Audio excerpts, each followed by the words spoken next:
जहां पर प्रधानमंत्री आवास योजना के तहत सरकार को और निगम को जितने भी ये तंत्र है हमारा, इनको ये कार्य करना होता है कि जो गरीब तबके का आदमी है, जिस व्यक्ति को उस प्रधानमंत्री आवास योजना के तहत उसको लाभार्थी होता है, मतलब उसको कोई योजना का लाभ देना होता है, तो वहाँ पर किस प्रकार की धांधलेबाजी, किस प्रकार का गलत काम होते हैं यहाँ पर, उसकी एक बानगी आप ये देखिए कि आप देख सकते हैं मेरे बैकग्राउंड में, आप ये मकान देख रहे होंगे।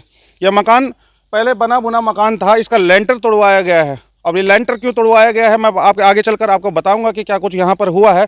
परंतु आप देखिए कि प्रधानमंत्री आवास योजना के तहत जो लाभार्थी होते हैं, जिनको असलियत में उस योजना का लाभ मिलना चाहिए, उन्हें कैसे सेटल किया जाता है, उन्हें कैसे दिशा भ्रमित किया जाता है और कैसे ये नगर निगम की कार्रवाई होती है वो अमल में लाई जाती है। यहाँ पर आपको अगर बताऊं तो मेरे साथ में महिला हैं जिनका ये मकान था, पहले लेंटर बना हुआ था, इसका लगा हुआ था।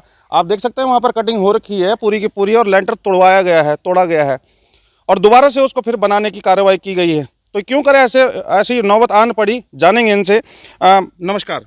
नमस्कार। लाजवंती है लाजवंती देवी। हाँ। अच्छा, आपका वार्ड कौन सा पड़ता है? ये 28 प्रमोद केस्टवाल जी हैं यहाँ के वार्ड मेंबर। अच्छा, तो ये मकान तोड़ा क्यों आपने, क्या बात है? ये सारा पानी आता रहता था, अंदर सारा चोता रहता था, जब जाके तोड़ा है मैंने ये। तो और इसमें इमरान ने कहा कि मैंने कहा कि भाई मैं इसको तोड़ा रहा हूँ, बाकी जगह नहीं मेरी है, मैंने नहीं बनाना है ये, मुझे कुछ सहायता दे दो जी। इन लोगों ने कहा हाँ तुम तोड़ लो, मैं बना दूंगा, मैं पैसे भेज दूंगा। प्रधानमंत्री आवास योजना के तहत है। अब 20,000 रुपये दिए इन्होंने। अच्छा। अब उसके बाद उन्होंने कहा कि वो लाओ रजिस्टर लाओ। हाँ। रजिस्टर मेरे पास थे नहीं, मैंने स्टाम्प में दिया और स्टाम्प में वो कह रहे हैं कि नहीं स्टाम्प में नहीं मिलेगा।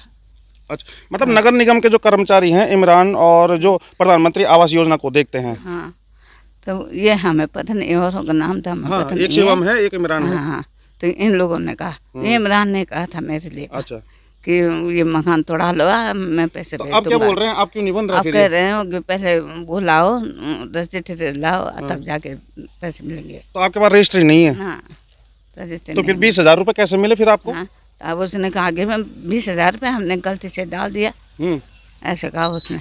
गलती से डाल ये दिया। तो तुम्हें वापस करने पड़ेगा। हाँ। ये तो रजिस्टर लाओ था, तुम्हें पूरा पैसे मिल जाएंगे। और मकान तोड़वा दिया तो अब बनाएगा कौन फिर ये? ना, अब वो कह रहे हम क्या करें। जी, सुना आपने कि पहले नगर निगम के जो प्रधानमंत्री आवास योजना को देखते हैं, जो हैंडल करते हैं, वहाँ पर जो भी कर्मचारी हैं, जो भी वहाँ पर अफसर हैं, उन लोगों ने पहले इनको 20,000 रुपये की जो आर्थिक सहायता थी प्रधानमंत्री आवास योजना के तहत वो दिया, 20,000 रुपये। अब उस 20,000 में होता क्या है कि उस 20,000 रुपये से ये अपना मकान का लेंटर तोड़वा देते हैं, उतना पोर्शन, जिसमें दिक्कत होती है, परेशानी होती है। उसके बाद जब उसके आगे के पैसा मांगने के लिए ये लोग शायद वहाँ जाते हैं, तो वहाँ पर यह कहा जाता है कि आपकी फ़ाइल रिजेक्ट हो गई है और आपको जो 20,000 रुपये पूर्व में हमने दिए थे वो वापस कीजिए। अब सबसे बड़ा सवाल तो यहाँ पर यह खड़ा होता है कि 20,000 रुपये जो नगर निगम के द्वारा प्रधानमंत्री आवास योजना के तहत जो दिए गए थे इनको, वो दिए किस आधार पर दिए गए थे? अगर इनके पास रजिस्ट्री नहीं है तो फिर वो 20,000 रुपये पहले दिए कैसे दिया आपने? किस नियम के तहत, किस कानून के तहत, और कौन सा ऐसी वो बात थी, कौन सा ऐसा वो लॉजिक था जिसके तहत वो 20,000 रुपये दिए गए थे? अब चूंकि 20,000 रुपये प्रधानमंत्री आवास योजना के तहत दिए गए थे, तो आगे की जानकारी हम उनके सुपुत्र हरीश से जानेंगे। हरीश भाई, क्या कुछ कहना चाहोगे? क्या मामला है पूरा का पूरा? जरा नगर निगम के कर्मचारी जो हैं कि एक तो ये बुजुर्ग महिला का, मेरी माँ का मकान तोड़वाया। ये जब इन्होंने किस्त डाली मेरी माँ ने, पहले ये दोनों स्टाम्प लगाए थे अपने, ठीक है।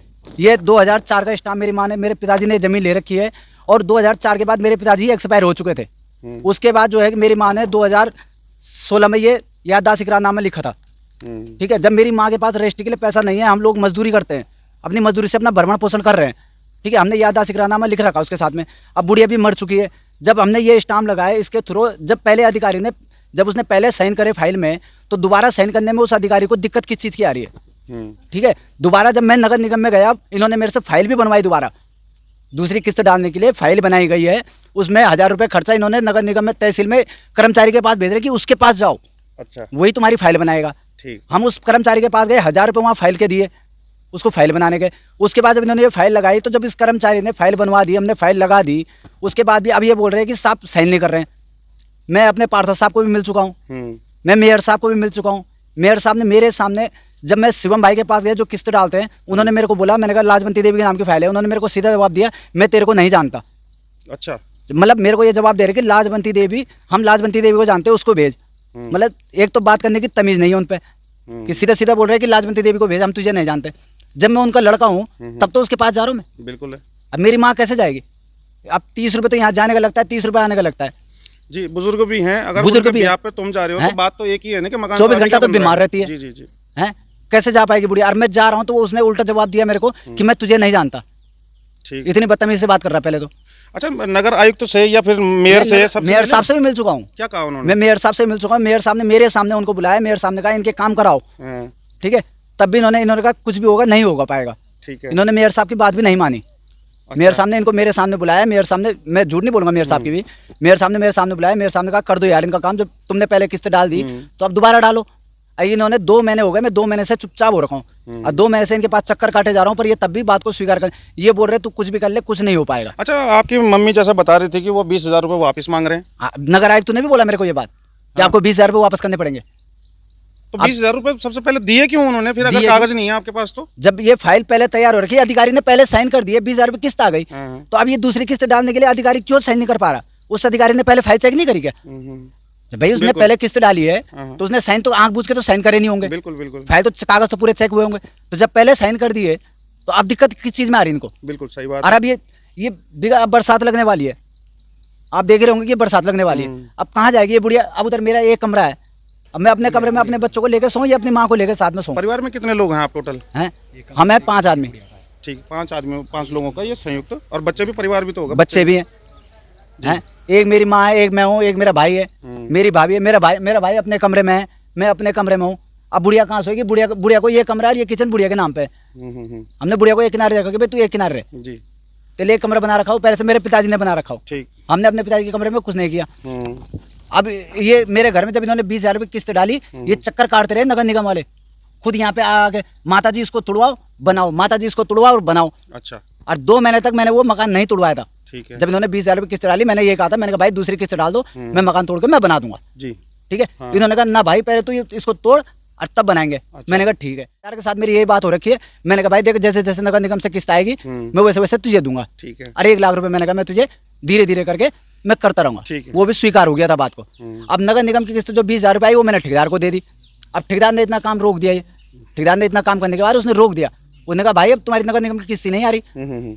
वो भी मेरे साथ नगर निगम गया। अब नगर निगम वालों ने ठेकेदार के सामने मुँह के आगे बोल दिया कि इनकी किस्त नहीं पड़ेगी जी। अब ठेकेदार ने काम रोक दिया। अब बुढ़िया, अब आप ही बताओ कि बरसात लगने वाली है, कहाँ सोएगी बुढ़िया? नगर निगम वाले ऐसे काम कर रहे हैं। सुना आपने कि क्या कुछ है, एक गरीब व्यक्ति के साथ में कैसा छल कपट किया जाता है, कैसा धोखा दिया जाता है, ये इसकी वानगी है। नगर निगम इकाई के अंदर यहाँ पर ये सब होता है। अगर सबसे पहला सवाल ये है कि जो ये कागज़ है इनके पास में, ये इकरारनामा है, इनके पास उस समय की रजिस्ट्री नहीं थी। जब इन्होंने, माता जी ने ये ज़मीन ली होगी, उस समय की रजिस्ट्री नहीं थी इनके पास में। अब अगर रजिस्ट्री इन्होंने करानी है तो वो जिसके नाम पे ये ज़मीन है, जो बुजुर्ग महिला है, वो एक्सपायर हो चुकी हैं, वो स्वर्गवास हो चुका है। अब आप सोचिए कि जो स्वर्गवास हो चुका है उसका ये कैसे लाएंगे। और सबसे प्रमुख बात है, सबसे बड़ा सवाल ये कि नगर निगम ने किस आधार पर, जब डॉक्यूमेंट दिए होंगे इन्होंने तभी तो वो 20,000 रुपये इनको दिए होंगे, तो वो जो 20,000 रुपये की पहली किस्त इनको दी गई वो किस आधार पर दी गई? सवालिया निशान यहाँ ये चीज़ पे हमारा सवाल है कि 20,000 रुपये किस आधार पे दिए? अब दे दिए, उसके बाद जब दूसरी किस्त के लिए फिर ये व्यक्ति वहाँ जाते हैं नगर निगम में कि भाई हमें आगे का काम करवाना है, चूँकि अब बरसात भी लगने वाली है, अब बरसात होगी तो सारा का सारा पानी अंदर जाएगा, अंदर से फिर उन कमरों में भी जाएगा। कैसे ये लोग यहाँ जीवन यापन कर पाएंगे, कैसे रुकेंगे, कैसे रहेंगे? अब जब दूसरी किस्त के लिए जाते हैं तो वहाँ कहा जाता है कि आप भाई रजिस्ट्री लेके आइए, आपकी फ़ाइल कैंसिल हो गई है। तो जब अगर फाइल कैंसिल हो गई है, इनके पास डॉक्यूमेंट नहीं है, तो किस आधार पर आपने वो 20,000 रुपये इन्हें अलॉट किए थे? आप होते कौन है वो 20,000 रुपये ये निर्धारित करने वाले कि हाँ इसको मैं 20,000 दूंगा, उसको मैं इतना दूंगा, उसको मैं इतना दूंगा? कौन?